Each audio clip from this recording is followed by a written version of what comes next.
Audio book वाङ्मय 66 युग निर्माण योजना दर्शन स्वरूप व कार्यक्रम चैप्टर 6 पार्ट 56 अध्यापक अपने पद, गौरव और उत्तरदायित्व को निभाएं।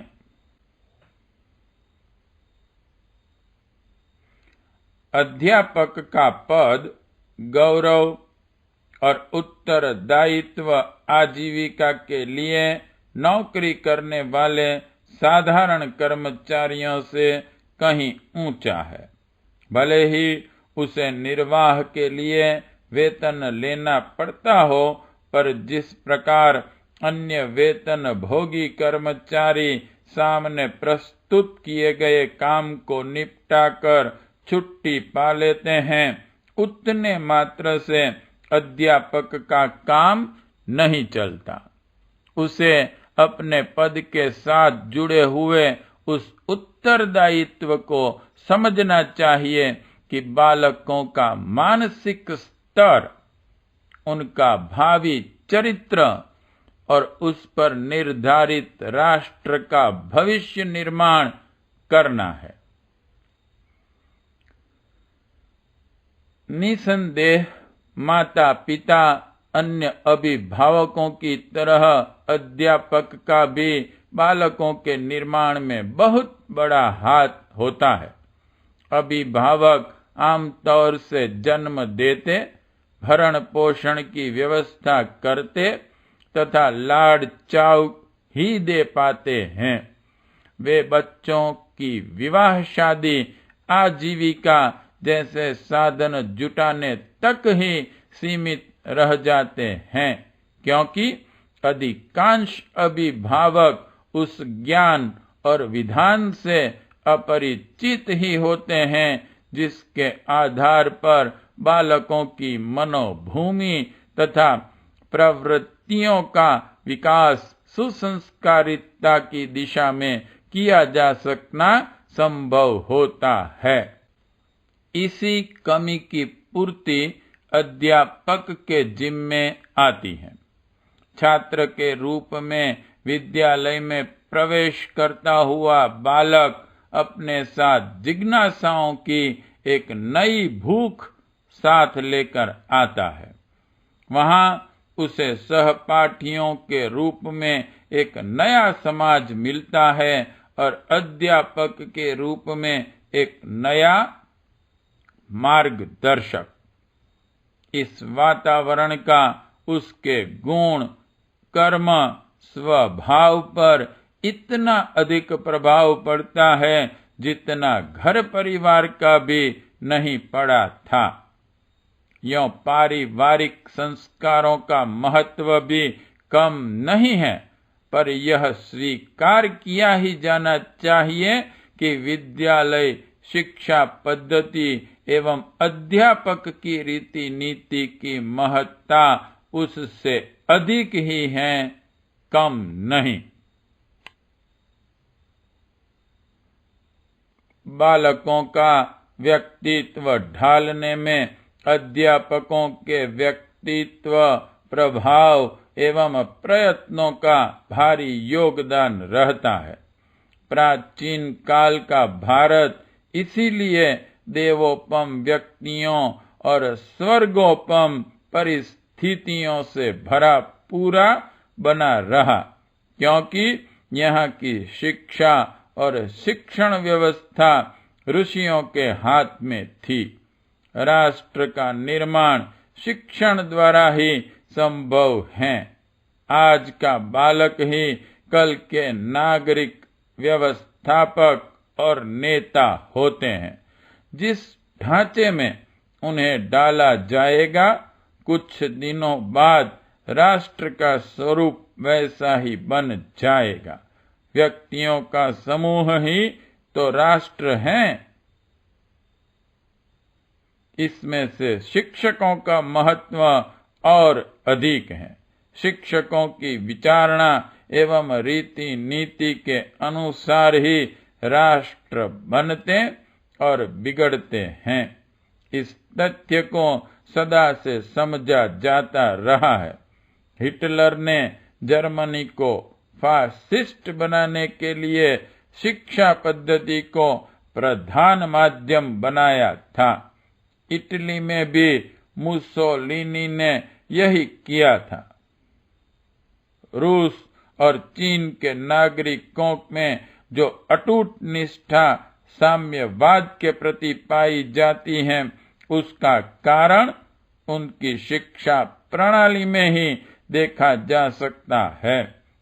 जापान की समृद्धि और सुव्यवस्था का श्रेय वहां के सुशिक्षितों को ही दिया जाना चाहिए। अपना देश 1000 वर्ष की राजनैतिक गुलामी से अभी अभी मुक्त होकर उठा है। दासता एक अभिशाप है जो पराधीन जातियों के नैतिक, बौद्धिक एवं सामाजिक स्तर को बुरी तरह चकनाचूर करके रख देती हैं। अपने देश को उसी दुर्भाग्य में लंबे समय से पीसना पड़ा है। अस्तु वैयक्तिक एवं सामाजिक क्षेत्रों में अगणित दोष दुर्गुणों का बुरी तरह समावेश हो गया। इन्हें ज्यों का त्यों पड़ा रहने दिया जाए तो राजनैतिक स्वतंत्रता का कोई लाभ न मिल सकेगा। दुर्गुणी समाज अपने ही अनाचार से संत्रस्त रहकर पतन के गर्त में गिरता है और आए दिन विविध विधि शोक संताप भोगता है। इस विभीषिका से बचाव केवल सुशिक्षण द्वारा ही संभव है और वह आदि से अंत तक शिक्षकों के स्तर पर निर्भर रहा करता है। इसलिए शिक्षक का पद गौरव और महत्व की दृष्टि से अत्यधिक ऊंचा माना जाता रहा है। उसे गुरु की पदवी दी गई है जो जन सम्मान की दृष्टि से सर्वोच्च कही जा सकती हैं। इन तथ्यों को अध्यापक वर्ग स्वीकार करें तभी काम चलेगा। उसे नौकरी की दृष्टि से सौंपे गए सरकारी कार्य भार के अतिरिक्त अपने पद की गरिमा के अनुरूप अपने व्यक्तित्व को ढालने, गतिविधियां अपनाने तथा छात्रों की प्रेम पिपासा तथा जिज्ञासाओं की भूख पूरी करने के लिए अपने को एक साधक की तरह विनिर्मित करना चाहिए। इससे कम में वह अपने और अपने पद का गौरव अक्षुण्ण न रख सकेगा। वेतन मात्र के लिए श्रम करने वाले कमजोर और गैर जिम्मेदार मजदूरों की पंक्ति में यदि वे भी जा बैठें तो समझना चाहिए कि राष्ट्र का भविष्य अंधकारमय ही बना रहेगा और कहीं उन्होंने अपने में अवांछनीय दोष दुर्गुणों की मात्रा बढ़ा ली, तब तो समझना चाहिए कि पीढ़ियों का सर्वनाश होकर ही रहेगा। दुर्भाग्य से अपने देश में शिक्षा के माध्यम से राष्ट्रीय चरित्र के निर्माण के तथ्य को नहीं समझा गया और अंग्रेजों ने काले साहब एवं किरानी लाड ढालने की जो शिक्षा पद्धति चलाई थी, उसे ही छाती से चिपकाए रखा गया है।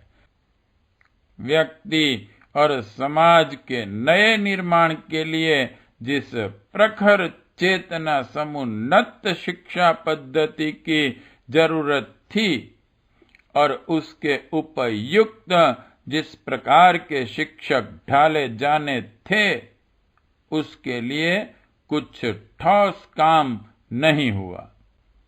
पढ़ाई का लंगड़ा लूला ढर्रा ही चल रहा है। विद्यालयों में से निकलने वाले छात्र कोई उमंग या दिशा लेकर नहीं निकलते, वरन निराशा और आक्रोश के साथ ही शिक्षा की निरर्थकता और भविष्य की अनिश्चितता को आंकते हैं। उनकी यह घुटन विविध विधि उच्छृंखलताओं के रूप में फूटती हम पग पग पर देखते हैं और कड़ुए मीठे शब्दों में उनकी भर्त्सना करते हैं, पर इस पारस्परिक विवाद विषाद की चर्चा बनाए रखने से कुछ काम नहीं चलेगा। समस्या का हल तो प्रयत्नों से होता है। सरकार अपना कर्तव्य पालन करें तो इसका अर्थ यह नहीं कि सर्वसाधारण को हाथ पर हाथ रखे ही बैठा रहना चाहिए। इस संदर्भ में सबसे प्रमुख और सबसे पवित्र कर्तव्य अध्यापक वर्ग का है। उसे अपने पद और उत्तरदायित्व को वहन करने के लिए स्वेच्छापूर्वक आगे आना चाहिए। वे चाहें तो व्यक्तिगत रूप से भी इतना कुछ कर सकते हैं जो राष्ट्र निर्माण के महत्वपूर्ण योगदान की तरह सहारा जा सके। यदि वे सच्चे मन से भावी नागरिकों की मनोदशा, चरित्र निष्ठा एवं लोक सेवा जैसी सत्प्रवृत्तियों की ओर मोड़ने का संकल्प कर लें और तदनुरूप गतिविधियां अपनाएं, तो शिक्षा पद्धति कैसी ही क्यों न बनी रहे, असुविधाएं कितनी ही क्यों न हो, अपनी अंतः प्रेरणा और कर्म निष्ठा के बल पर इतना कर सकते हैं जिससे अंधकार में प्रकाश की किरणें फूटती देखी जा सके। अध्यापक के महान पद की मांग है कि प्रत्येक शिक्षक को चरित्रवान और उत्कृष्ट व्यक्तित्व का होना चाहिए। उनका व्यक्तिगत जीवन पवित्र, निर्दोष और दुर्गुणों से रहित होना चाहिए। इसके बिना छात्रों पर क्या किसी पर भी उनकी छाप न पड़ेगी और सम्मान न मिलेगा। सांचे में खिलौने ढाले जाते हैं, उसी प्रकार चरित्रवान अध्यापक ही सच्चरित्र छात्रों का निर्माण कर सकते हैं। यह व्यक्तिगत दोष गुण सभी को दूर करने चाहिए, पर शिक्षकों को विशेष रूप से इस पर ध्यान देना चाहिए, क्योंकि उनके आचरण, रहन सहन, वेशभूषा आदि की सीधी छाप छात्रों पर पड़ेगी। उन्हें ऐसा वेश विन्यास नहीं बनाना चाहिए, ऐसा रहन सहन नहीं अपनाना चाहिए जो उनके पद की गरिमा को घटाए और बालकों को भी उद्धत अनुकरण करने की बुरी प्रेरणा दें। मिठास, शिष्टाचार, आत्मीयता, सज्जनता, उदारता और प्रेम भरा व्यवहार करने का अभ्यास उन्हें करना ही चाहिए। बालक छोटे हैं, इसलिए उनके साथ अशिष्ट अथवा कर्कश व्यवहार नहीं किया जाना चाहिए। सद्व्यवहार की छाप सभी पर पड़ती है। बालकों के कोमल मन पर तो उसकी छाप और गहरी पड़ती है। इसे पूरी तरह ध्यान में रखा जाए। बच्चों का निर्माण करने के लिए पहले अपने को ही ढालना चाहिए। उपदेश नहीं, चरित्र ही प्रभाव डालता है। इसलिए अध्यापकों को आत्मचिंतन, आत्म सुधार और आत्म निर्माण के लिए पूरा प्रयत्न करना चाहिए।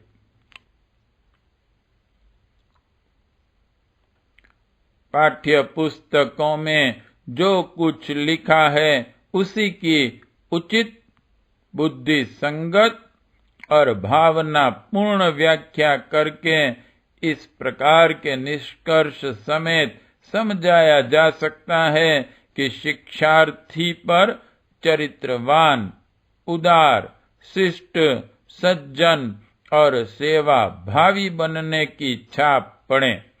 यों इस प्रकार का शिक्षण भी एक कला है, पर उसे हर भावनाशील अध्यापक कुछ दिन में स्वयं ही अपने भीतर से विकसित कर सकता है।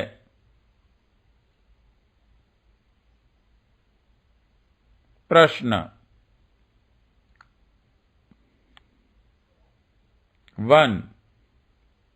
अध्यापक का दायित्व केवल शिक्षा देना ही नहीं है। इस कथन की पुष्टि करते हुए दर्शाइए कि अध्यापक के प्रमुख कर्तव्य क्या है। 2. छात्रों के गुण, कर्म, स्वभाव पर विद्यालय का प्रभाव सर्वाधिक क्यों होता है। 3. प्राचीन काल में शिक्षा पद्धति किन लोगों के हाथ में थी, उससे क्या लाभ हुआ। 4. शिक्षक को राष्ट्र निर्माता क्यों कहा जाता है। 5. अध्यापकों के प्रमुख कर्तव्य बताएं। 6. अध्यापक में क्या क्या गुण होने चाहिए। 7. अध्यापक का रहन सहन, सादा जीवन उच्च विचार पर आधारित क्यों होना चाहिए। 8. उपदेश नहीं, चरित्र का क्या प्रभाव पड़ता है, सिद्ध करें। 9. आत्मचिंतन, आत्म सुधार एवं आत्म निर्माण से क्या समझते हो। 10. अध्यापन कला के आवश्यक तत्व बताएं। पाठ 56 समाप्त।